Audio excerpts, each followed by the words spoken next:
Not every project turns out as expected, and this one is no exception.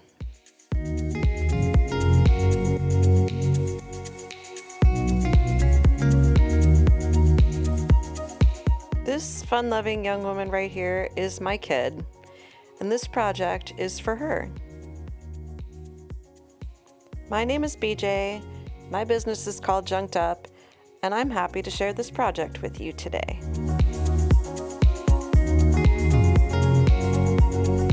My daughter is going into her senior year of college, and so she's moving into an unfurnished place for the first time, and we needed to find furniture, and she needed a little nightstand, and I found this at the Goodwill for like, I think I paid 30 bucks for it.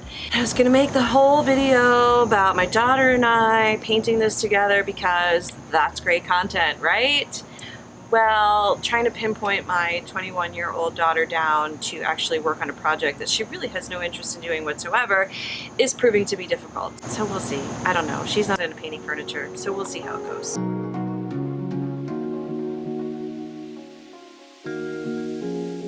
So every project starts with prep.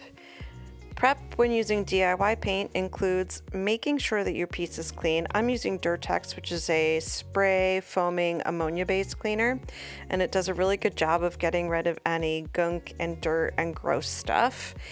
And I make sure to rinse off all of that cleaner with some clean water.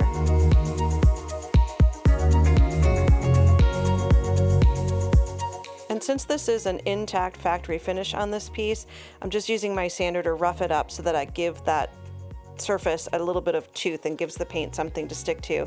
And then I clean off all of my sanding dust with some clean water.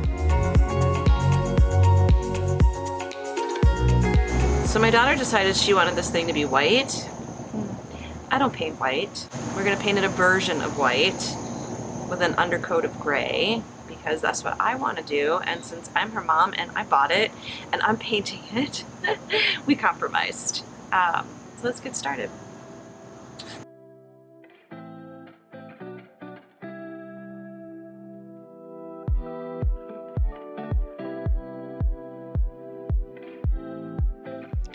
So DIY paint is pretty thick on its own because it's a clay-based paint, but I still like to add just a little bit of Saltwash to increase that thickness and get just a little bit more texture. And I have it on record that the girl child did actually help me. When using this pouncing technique, it really helps to have a brush with a large head like the one I'm using from Cristana at Bella Renovare.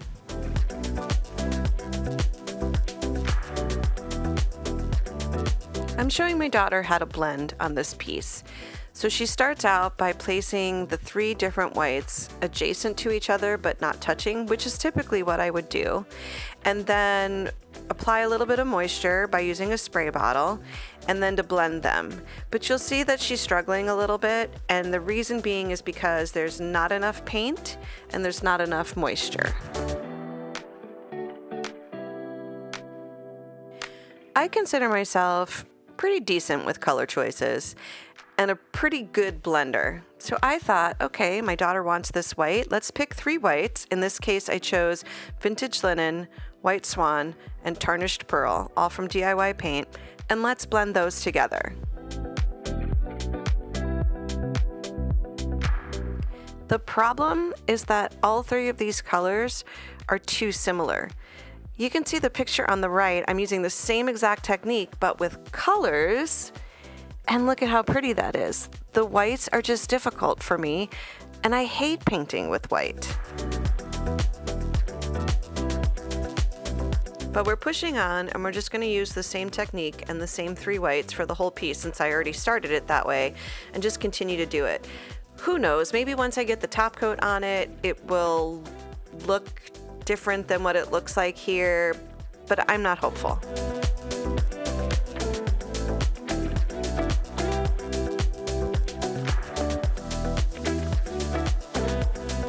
I knew I wasn't going to get full coverage with the white, especially since I was going over the dark gray. And you can see those little spots where I don't have full coverage. So I ended up on the second coat just going over it with white Swan because you really couldn't see the difference between those three whites once they were blended together. So to make my life easier, I just did the second coat in all over white Swan.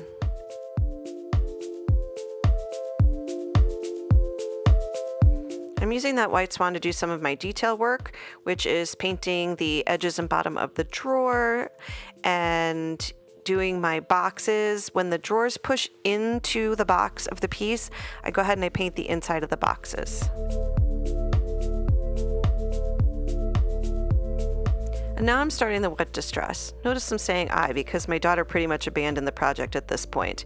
Typically when I wet distress, this is like where the magic happens because I get that color that comes from underneath to come through, especially when you use Saltwash.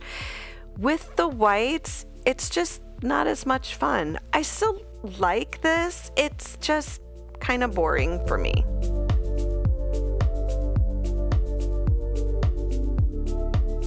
If you're new here and you haven't heard me use the term wet distress, it is nothing more than just taking a damp cloth and rubbing back the paint. That's the nice thing about DIY paint, is since it is water activated, I can go back and just pull off some of that paint without really even trying too hard.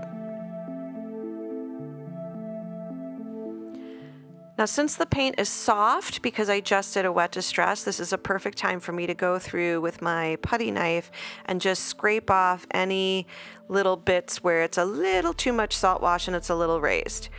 Because I like my furniture to feel good as well as to look good, I'm also taking a piece of sandpaper and just going over the entire thing and running my hand over it so I can make sure that it feels good. If you're wondering how to purchase DIY paint, I will leave the link in the description box below.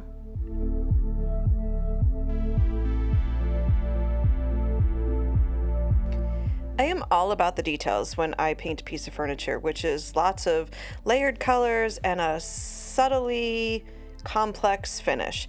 So here I decided to dry brush some of the Tarnished Pearl. I put very little paint on the brush and then I use a scrubbing motion to kind of scrub it in.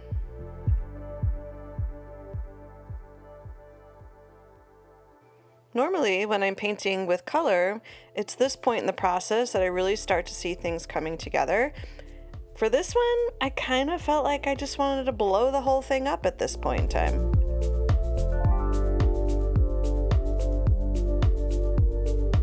But I didn't blow it up, and I didn't light it on fire, and I just kept going, doing what I know how to do.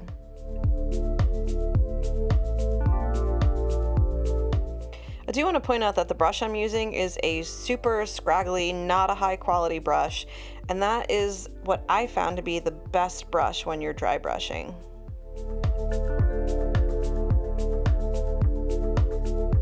Have I mentioned to you yet how much I really despise painting anything white? After I finished the dry brushing process, it was time to seal it all up. So I am using Big Top on the top of this piece. My daughter is taking this to college, like I said, and I know it's probably going to get a little bit beat up. So I did do 3 coats of the Big Top on top, letting it dry thoroughly in between coats.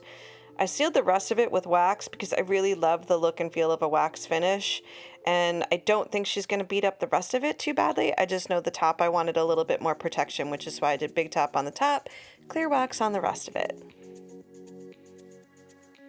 I know I sound like a broken record when I say I really don't like to paint with white, but there's another reason why I don't really like to paint with white.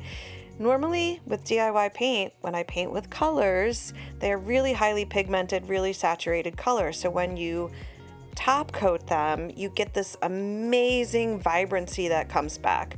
With the whites, you just don't really see that so much. After I let the wax sit for 24 hours, I came back and I buffed it with a soft, clean white cloth, lint-free cloth. Personally, I was not offended by the little knobs that were already on the little nightstand, but my daughter really wanted different ones. So we went through my stash of hardware. I have a huge stash of hardware left over from other projects. The 2 that she picked were actually 2 that I brought back from Copenhagen with me. We put them on, and she decided that she liked the black and white one, which, by the way, I had purchased at the Salvation Army in Copenhagen for 10 kroner for the pack of 2, which is like $1 and change. The design of this hardware is just like the threaded bolt that goes into the ceramic knob. So I found these little rubber grommets and I put that on, and it touches the ceramic knob, and that kind of helps keep it in place a little bit. Otherwise it was kind of rattling around a little bit and we didn't want that. I mean, in the end, is this the most favorite thing I've ever painted or the best thing I've ever painted? No. No, it is not. However, it is special though, because my daughter and I kind of worked on it together, at least in the beginning. She gave input, she told me what she wanted, and it gets to live in her college room, and her friends oohed and awed over it and thought it was great. We did move her in on like the hottest day of the year, so I can't say it was a fun experience, but she's super happy with it, and I love the little bonus lamp that I also made for her that sits on top. Thanks so much for watching, and I'll see you guys next time.